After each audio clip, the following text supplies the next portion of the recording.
Hey guys, welcome back to another Titus Diorama and action figure review. I know it's been quite a while since I had any new long videos. I've been sticking pretty much primarily to shorts the last year and a bit. I've been really enjoying doing them. But I wanted to do a little bit of a longer video here for you today. So let's get to it.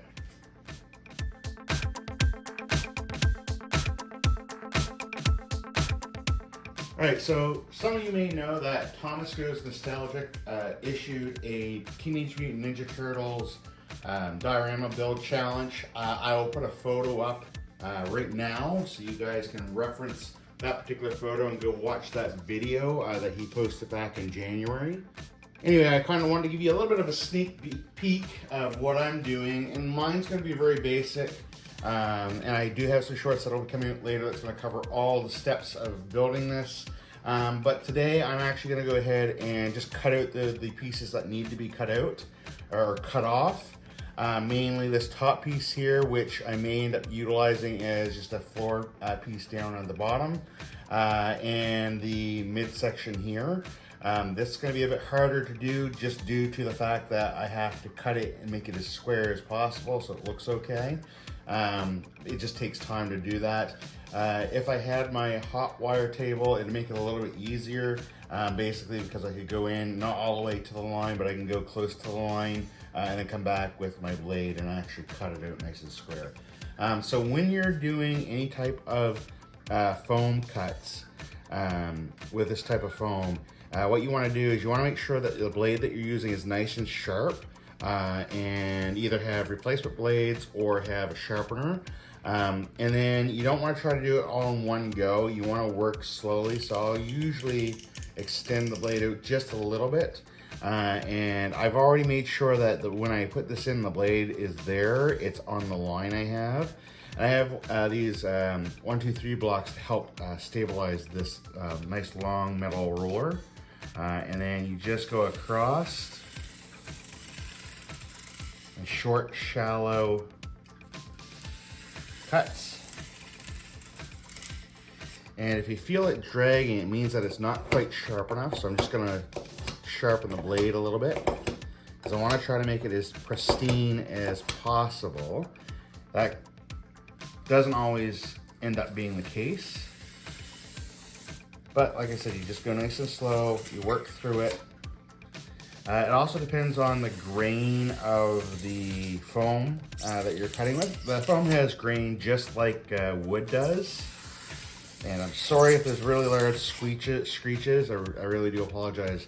I'm not sure if you can see it in the video here, but the grain actually goes this way on the sheet. I wanted the 24 inch because this was an off piece that I had from another project.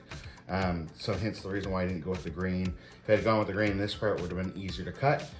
It does mean that doing these side pieces here, cutting, is gonna be easier than doing this.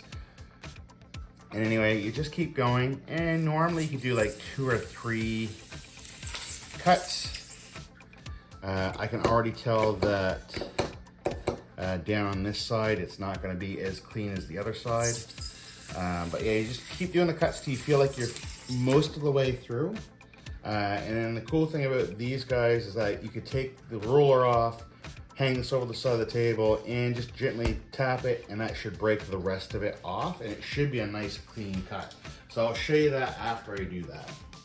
All right guys, so here it is after I took it over the edge and just tapped the piece I wanted off.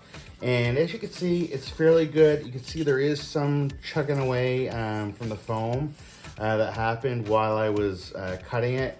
A little sandpaper should level that out, and it is the top, so I'm not too concerned with the way it looks. It just means that my blade wasn't quite long enough or sharp enough, or I was rushing by the time I got down to the very end there. But overall, it's a pretty flat cut, which is great. And that's the great thing about doing that particular technique, because it will just break it away where you've cut it. If you're wondering what kind of foam that it is that I'm using, this is the type of foam. I get this at Home Depot. You can definitely check that out. And you can also see that I've cut on the back end here out where that panel is going to come out. So I'm going to work on both sides. And what I'll be doing for that one is I'll be using a little X-Acto knife that's really sharp and just start cutting through nice and slow and doing that. So we'll come back to it once I have that front or this part cut it as well.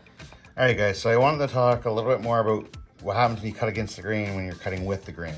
So the two side pieces here are cutting with the grain, very little tear out on them. You can see the top part here that I was cutting out because the blade wasn't 100% sharp. You can see it on this side.